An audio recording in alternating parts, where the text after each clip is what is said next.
ஆண்டவராகிய இயேசுவின் இனிய நாமம் மகிமைப்படுவதாக. சத்தியம் டிவியில் நீங்கள் எழுப்புதலை குறித்து காதுள்ளவன் கேட்க கடவன் என்ற நிகழ்ச்சியை தொடர்ந்து கேட்டு வருகிறீர்கள். ஆண்டவருடைய கரம் இந்த நாளில் இறங்கி வரட்டும். ஆண்டவருடைய திருநாமம் மகிமைப்படட்டும். ஆண்டவர் இந்த வார்த்தைகளை ஆசீர்வதிப்பாராக. தானியேல் தீர்க்கதரிசியின் புத்தகம் 11ஆம் அதிகாரம் 32ஆம் வசனத்தை நாம் கேட்போம். உடன்படிக்கைக்கு துரோகிகளாய் இருக்கிறவர்களை இச்சக பேச்சினாலே கள்ள மார்க்கத்தாராக்குவான். தங்களை தேவனை அறிந்திருக்கிற ஜனங்கள் திடன் கொண்டு அதற்கு ஏற்றபடி செய்வார்கள். அந்திக்கிறிஸ்து தேவனோடு கூட இருக்கிற தம்முடைய பிள்ளைகளை வஞ்சக மார்க்கத்தினாலே கள்ள மார்க்கத்துக்குள்ளே கொண்டு போவான். கடைசி காலத்தில் ஆண்டவர் வருவதற்கு முன்பு, எழுப்புதல் வருவதற்கு முன்பு இந்த உலகத்தில் வஞ்சகம் என்கிற வார்த்தை அதிகமாக பயன்படுத்தப்படுகிறது. உலகத்தில் மனிதர்கள் வஞ்சிக்கப்பட்டிருக்கிறார்கள். அந்த வஞ்சனையில் மாட்டி அகப்பட்டு சிக்கி இருக்கிறதை நாம் பார்க்கிறோம். தேவனே சில நேரங்களில் சிலரை வஞ்சனைக்குள்ளே ஆக்கிவிடுவார். காரணம், அவர்கள் சத்தியத்தின் மேல் உள்ள அன்பை விசுவாசிக்காமல் போனபடியினாலே ஒளியின் தூதன் இந்த உலகத்துக்குள்ளே வந்து அநேகருக்குள்ளே ஒளியின் தூதனாக இருப்பான். ஆகையினால் இந்த உலகத்திலே எது சரி எது தவறு என்று தெரியாமலே வாழுகிற கடைசி காலம். அப்படிப்பட்ட ஒரு கள்ள மார்க்கத்தாராக மனிதர்களை கடைசி காலத்திலே மாற்றுவானாம் அந்திக்கிறிஸ்து. ஆனால் தேவனை அறிந்தவர்கள், தெய்வத்தை யார் என்று புரிந்து கொண்டவர்கள் திடன் கொள்வார்கள். அதற்கு ஏற்றபடி அவர்கள் செய்வார்கள். கர்த்தர் யார் என்று புரிந்து கொள்ளாதவர்கள், கர்த்தருடைய வல்லமை, கர்த்தருடைய மகிமை, கர்த்தருடைய அதிகாரம், கர்த்தருடைய பரிசுத்தம், கர்த்தருடைய வார்த்தை, கர்த்தர் என்னெல்லாம் தம்முடைய பிள்ளைகளுக்கு ஆயத்தப்படுத்தி வைத்திருக்கிறார், இவைகளை அறியாதவர்கள் வஞ்சிக்கப்பட்டு போவார்கள். அவரை அறிந்தவர்கள் திடன் கொள்வார்கள். ஆண்டவரை பற்றி படிக்கும்போது தேவனால் எல்லாம் கூடும், அதே சமயத்தில் விசுவாசிக்கிறவனுக்கு கூடும். நம்முடைய வாழ்க்கையில் தேவனால் எல்லாம் கூடும் என்கிறதை நாம் படிக்கிறோம். தேவன் சர்வத்தையும் செய்ய வல்லவர். அப்படிப்பட்ட தெய்வத்தை நாம் உடையவர்களாக இருக்கும்போது திடன் கொண்டு இந்த ஆண்டவருக்காக பெரிய காரியங்களை செய்யணும். ஆண்டவர் இந்த எழுப்புதலை கொண்டு வருவார், பெரிய காரியங்களை அவர் செய்வார் என்ற அந்த விசுவாசம் நமக்குள்ளே ஆழமாய் இருக்கிறது. அந்த விசுவாசத்தின்படி இந்த நாட்களில் கர்த்தர் மகத்துவமான காரியங்களை செய்ய போகிறார் என்று நாம் விசுவாசிப்போம். உதாரணமாக, ஒரு சின்ன எறும்பு ஒரு அரிசியை தூக்கி கொண்டு கஷ்டப்பட்டு நகர்த்தி நகர்த்தி கொண்டுகிட்டே போகும். ரொம்ப கஷ்டப்படும். ஒரு 10 அடி போமுனால அதை விட பெருசாக இருக்கும் அந்த அரிசி, அந்த எறும்பை விட. ஆனால் அதை தள்ளிக்கிட்டே மெதுவாக போகும் முடியாத நிலைமையில். ஒருவேளை அந்த எறும்பு ஒரு மனுஷனை பார்த்து, ஐயா, எனக்கு இந்த 10 அடி இந்த அரிசியை எனக்கு சுமந்து கொடுங்கன்னு சொன்னால் அந்த மனுஷனுக்கு அது கஷ்டமே கிடையாது. ஒரு செகண்டில் அதை தூக்கி அங்கே வச்சிடலாம். எறும்பையும் தூக்கி கொண்டு அந்த புற்று பக்கத்தில் வச்சிடலாமே.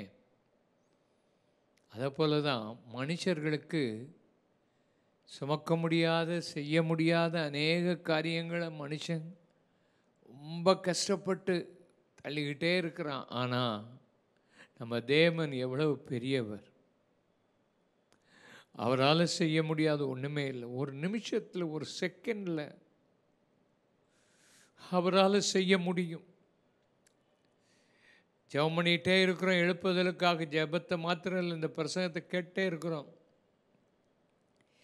இந்தியா அசரப்போகிறது. இந்தியாவில் ஆண்டவர் செய்ய போகிற காரியம் மகிமையாக இருக்க போகிறது. ஆண்டவர் ஒரு செகண்டில் சகலவற்றையும் மாற்றி அமைக்க வல்லமையுடையவர். ஆண்டவரால் முடியாது ஒன்றுமே இல்லை. அதை நம்ம விசுவாசிக்கணும். கர்த்தர் யார் என்பதை அறிஞ்சிருக்கணும். இயேசு தம்முடைய சீஷர்களை அக்கறைக்கு போவோம் வாருங்கள் என்று கூப்பிடுகிறார். அவர் களைப்பு நிமித்தம் தூங்கி கொண்டிருக்கிறார். கப்பலின் அடித்தட்டில்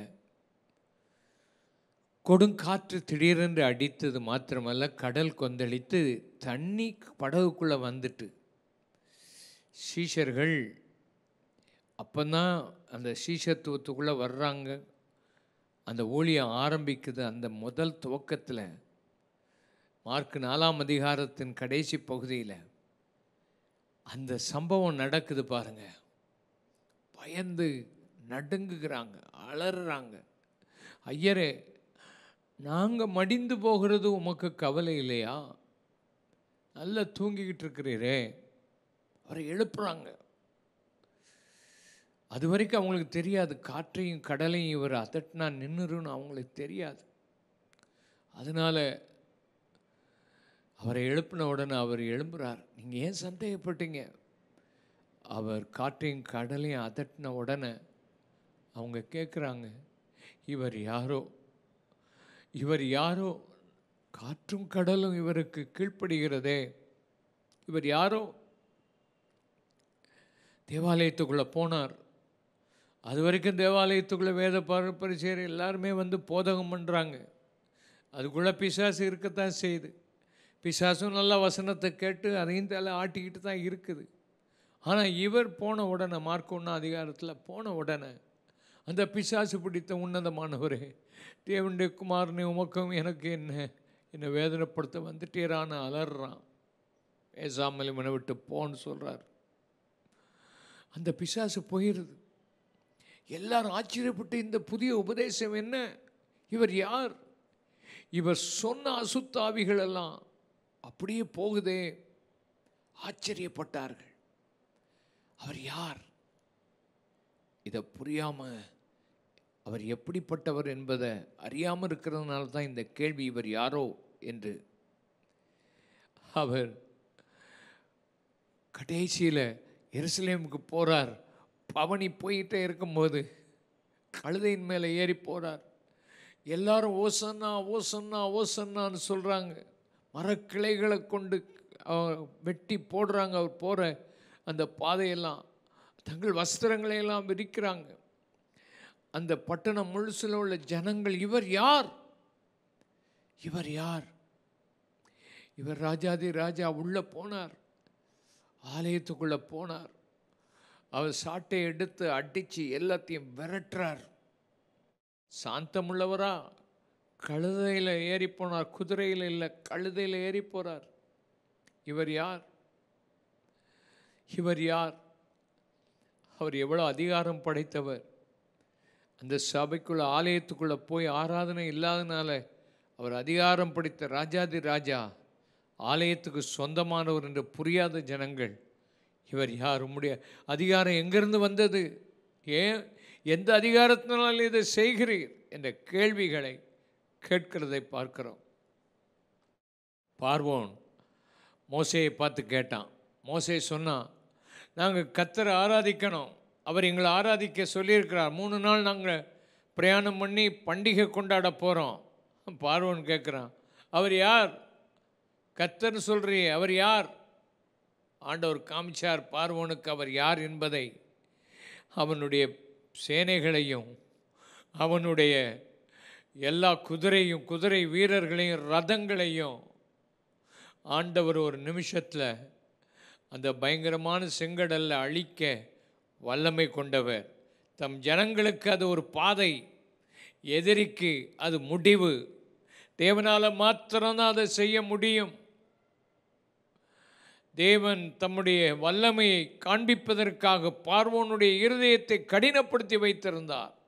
10 வாதைகள் அந்த எகிப்து முழுவதற்கும் வந்தது. கர்த்தர் ஒருத்தர் இருக்கிறார். கர்த்தர் யாருன்னு கேட்குறியா? இந்த கடைசி காலத்தில் எழுப்புதல்ல, கர்த்தர் யார் என்பதை காண்பிப்பதற்காகத்தான் இந்த நாட்களிலே ஆண்டவர் இறங்கி கிரியை செய்து கொண்டு வருகிறார். முழு இரவு ஜெபங்கள் நடத்தப்படுகிறது. தேவ ஆவியானவர் ஜெபத்தை கேட்டுக்கிட்டே இருக்கிறார். பரிசுத்தவான்கள் எல்லாம் செய்கிற ஜெபத்தை ஆண்டவர் தூப கலசத்தில் வைத்து அவருக்கு முன்பாக வைத்திருக்கிறார். சீக்கிரம் ஒரு நாள் அவருக்கு முன்பாக கொட்டப்படும். இத்தனை வருஷம் ஜெபித்த ஜெபங்கள், இத்தனை ஆண்டுகள் ஆண்டவருடைய சன்னிதானத்தில் ஜெபித்த ஜெபங்கள் ஒரு நாள் வீண் போகாது. சபைகளில் ஜெபிக்கிற ஜெபங்கள் இந்த நாட்களில் வீண் போகாது. ஊழியர்கள் கூடி ஜெபிக்கும் போதெல்லாம் 100 நாட்கள் முழு இரவு உபவாச நாட்கள் சபைகளில் ஜெபிக்கிற ஜெபம் ஒன்றும் தரையில் விழாது. ஆண்டவர் ஒரு எழுப்புதலை தரப்போகிறார். நிச்சயம் அது நடக்கும். கை உயர்த்தி, ஆண்டவரே எங்கள் ஜெபத்துக்கு பதிலை நீர் சீக்கிரம் தரப்போகிறீர், உடைய வல்லமையுள்ள கரம் இந்த நாளிலே இறங்கப் போகிறது என்பதை நாங்கள் விசுவாசிக்கிறோம். தேவ ஆவியானவரே, ஒவ்வொரு ஊர்களிலும் நடக்கிற ஜெபங்களை நீர் இந்த நாட்களில் அங்கீகரிக்கிறீர். உபத்திரவங்கள் வருகிறது, போராட்டங்கள் வருகிறது, நெருக்கங்கள் வருகிறது. ஆனால் ஆண்டவர் திட்டமாய் சொல்லியிருக்கிறார், பாதாளத்தின் வாசல்கள் சபையை மேற்கொள்ளாது. ஆண்டவர் கட்டுகிற சபையை ஒருவனும் அழிக்க முடியாது. ஆண்டவர் இந்த நாட்களில் பெரிய காரியங்களை ஆண்டவர் செய்வாராக. ஆண்டவருடைய நாமம் மைமைப்படுவதாக. தங்கள் தேவனை அறிந்தவர்கள் திடன் கொண்டு அதற்கு ஏற்றபடி செய்வார்கள். தாவீது தன் வாழ்க்கையில் பயங்கரமாக சிக்கலாக் என்ற இடத்துல அவனுடைய பொருட்கள், அவனுக்கு உண்டான அவனுடைய குடும்பங்கள், அவனுடைய பிள்ளைகள் எல்லாத்தையும் வாரி சுட்டரித்து போட்டார்கள் அமலேக்கியர். அவன் திரும்ப வந்து பார்க்குறான். பார்க்கும்போது ஒருத்தர் இல்லை, பொருட்கள் ஒன்றும் இல்லை. ஆனால் எல்லாரும் அவனை கல்லெறிந்து, கூட இருக்கிறவங்கெல்லாம் கல்லெறிகிற பார்க்கிறார்கள். ஆனால் அவனோ கர்த்தருக்குள் திடன் கொண்டான். அவன் தேவனை அறிந்தவன். அவன் ஆடுகளை மேய்த்து கொண்டிருந்த போது, சிங்கம் வந்த போது, கரடி வந்த போது, அந்த ஆட்டுக்குட்டிகளை சிங்கத்துக்கும் கரடிக்கும் தப்புவிக்கிற தேவன் என்பதை அவன் அறிந்திருந்தான். அவன் மேய்ப்பனாயிருந்த போது, வனாந்திரத்தில் ஆடுகளை மேய்த்து கொண்டிருந்த போது, பாடல்கள், ஆண்டவரை துதிக்கும் பாடல்கள், சத்துருக்களை முறியடிக்கும் பாடல்கள் அவனுக்குள் இருந்து ஆவியானவர் கொடுத்து கொண்டே இருக்கிறார். கர்த்தருக்கு இருதயத்துக்கேற்ற ஒரு மனுஷனை தேவன் உருவாக்கி கொண்டே இருந்தார். அப்படிப்பட்டவனை உருவாக்கின போது அவன் தேவனை அறிந்திருந்தபடியினாலே தேவனிடத்தில் போய் ஜெபம் பண்ணுகிறான். இந்த தண்டுகளை நான் தொடர்ந்து போகட்டும் ஆண்டவரே, போ.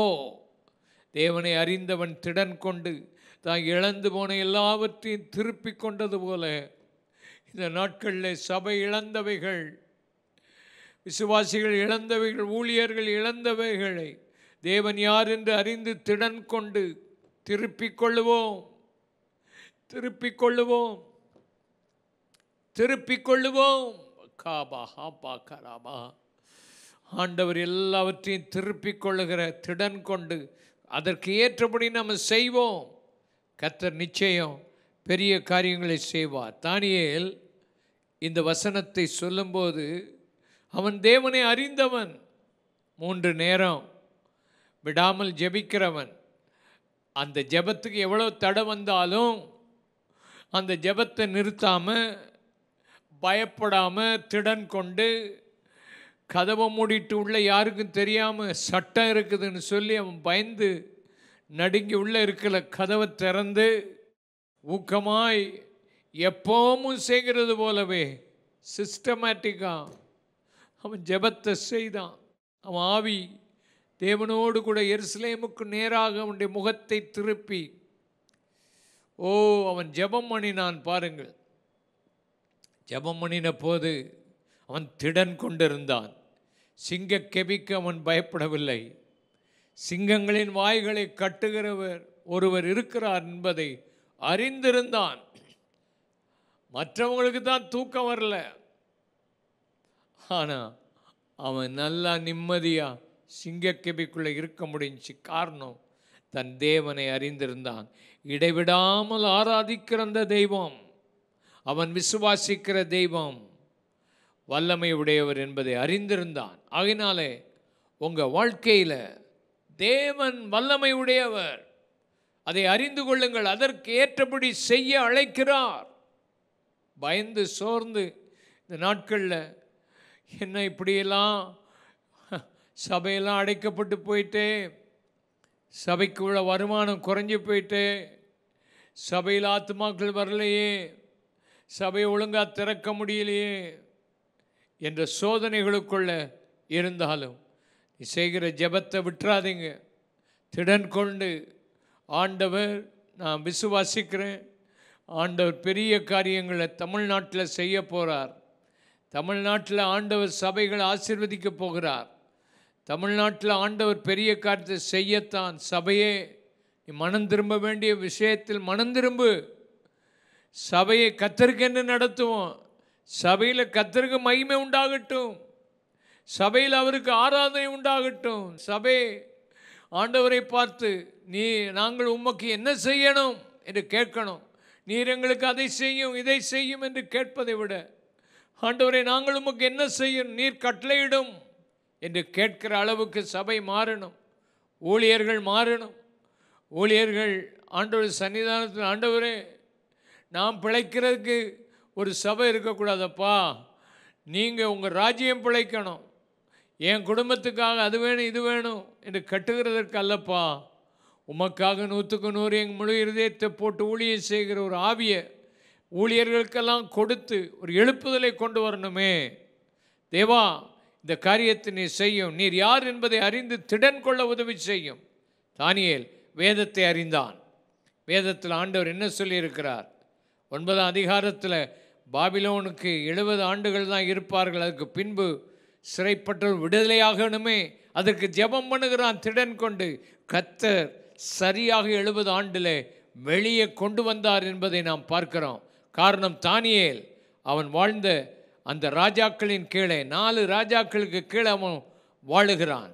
அவன் பாபிலோனின் ராஜாவாக நேபுகாத் நேச்சார், பெல்ஷாத்சார், அதற்கு பின்பு தரியூர் ராஜா, மேதிய பெர்சிய காலத்தில் வாழுகிறான். தரியூர் ராஜா, கோரேஸ், இந்த 4 ராஜாக்களும் இவனை அதிகாரியாய் வைத்திருந்த ரகசியம், இவன் தேவனை அறிந்திருந்தான், தேவனுடைய சொப்பனங்களை அறிந்திருந்தான். ராஜ்யங்கள் என்ன செய்யும், ராஜாக்கள் என்ன செய்வார்கள், என்னென்ன ராஜ்யங்கள் ராஜாக்கள் வருவார்கள், இதெல்லாம் அவனுக்கு ஆண்டவர் காண்பித்திருந்தார். அவன் தெய்வத்தை அறிந்தவன், திடன் கொண்டு அதன்படி செய்தான். அவன் வாழ்ந்த காலத்தில் தான் ராஜாக்களே சொன்னார்கள், தானியேல் ஆராதிக்கிற தெய்வமே தெய்வம், அவருக்குத்தான் எல்லாரும் அடிபணியணும். சாத்ராக், மேஷாக், ஆபேத் நேகோ என்பவர்கள் தங்கள் தேவனை அறிந்திருந்தபடியினால் திடன் கொண்டு அதற்கு ஏற்றபடி செய்தார்கள். ராஜாவே, நீர் செய்து வைத்த இந்த சிலையை நாங்கள் வணங்க மாட்டோம், எங்கள் ஆண்டவர் எங்களை தப்புவித்தாலும் தப்புவிக்காவிட்டாலும் நாங்கள் அதை செய்ய மாட்டோம். தேவனை அறிந்திருந்தார்கள் தானியேலோடு உள்ள நண்பர்கள், அதற்கு ஏற்றபடி செய்தார்கள். அக்னியின் நடுவே அன்றைக்கு உலாவி வந்த அந்த கர்த்தர் சோதனைகள் நடுவே இருக்கிறவோம் நடுவே உலாவி வருகிறார். அவரை அறிந்து கொள், அதற்கேற்றபடி நீ செய். கர்த்தர் உன்னோடு கூட இருப்பார், உன்னோடு உலாவி வருவார். சிங்கக்கபியில நீ இருந்தாலும் உன்னை தூக்கி எடுக்கிற ஆண்டவர் என்பதை மறந்து விடாதே. ஆண்டவர் தானியேல் வாழ்க்கையில் அவன் தேவனை அறிந்திருந்தான் என்பதை நாம் பார்க்கிறோம். தேவனை அறிய வேண்டும். அப்போஸ்தலனாகிய பரிசுத்த பவுல் தேவனை அறிய வேண்டும் என்று விரும்பினான். அதனால்தான் ஆண்டவர் பவுலை கொண்டு பெரிய காரியங்களை செய்தார். அவன் கைகளினால் விசேஷித்த அற்புதங்கள் நடந்தது. வேதத்தின் நிருபங்களை எழுதினான். சிறையில் கிடந்தாலும் அவன் எழுதின நிருபங்கள் இன்றைக்கு வரைக்கும் சபைக்கு எவ்வளோ ஆசீர்வாதமாக இருக்குது. காரணம், அவரை அறிகிற அறிவின் மேன்மைக்காக எல்லாவற்றையும் நஷ்டம் குப்பையுமாய் எண்ணினேன். அவரை அறியணும், அவருடைய உயிர்த்தெழுதலை நான் அறியணும், அவருடைய பாடுகளின் ஐக்கியத்தை அறியணும், அவருடைய மரணத்துக்குள்ளே நான் போகணும், எப்படி ஆயினும் நான் உயிரோடு கூட எழும்பணும் என்கிற அந்த பெரிய அனுபவத்துக்காக தேவனை அறிகிற அறிவிலே அவன் அதிகமாய் வளர்ந்து வந்தான். தேவனை அறியணும். அதற்காகத்தான் ஆண்டவர் உங்களை அழைச்சிருக்கிறார். இந்த தேவனை அறிகிற அறிவு இந்த நாட்களில் வரணுமா? முதல்ல உங்கள் வாழ்க்கையில் 3 காரியம் தேவனை அறியணும்னா, 1, சுத்தமான மனசாட்சி இருக்கணும். அப்போ தான் தேவன் பக்கத்தில் போக முடியும். மனசாட்சி சுத்தமாக இல்லையா, ஒரு சின்ன தவறு செய்தாலும் மனசாட்சி உறுத்தணும். உன்னுடைய இருதய மனக்கண்கள் தெளிவாக இருக்கணும். இல்லாட்டா உன்னை சுற்றிலும் உன் சரீரம் முழுவதும் இருளாயிரும். நிறைய பேர் மனசாட்சியை மழுக்கிட்டாங்க. மனசாட்சியில் செய்த பாவங்கள் தெரிய மாட்டேங்குது, செய்கிறது தவறுன்னு தெரிய மாட்டேங்குது. தேவனே இன்னைக்கு மக்களுடைய மனசாட்சியெல்லாம் சுத்தமாகட்டும். எப்படி இருக்கு உங்கள் மனசாட்சி? சுத்தமாக இருக்குதா? ஒரு சின்ன தவறு, ஒரு சத்தத்தை உயர்த்திட்டாலே ஒரு கோபம் வந்துட்டு அதை உடனே சரிப்படுத்திடு.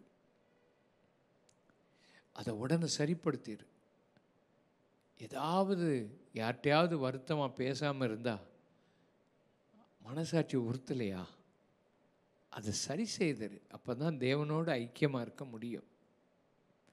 அதுதான் அவரை அறிகிற அறிவுக்குள்ளே கொண்டு வரும்.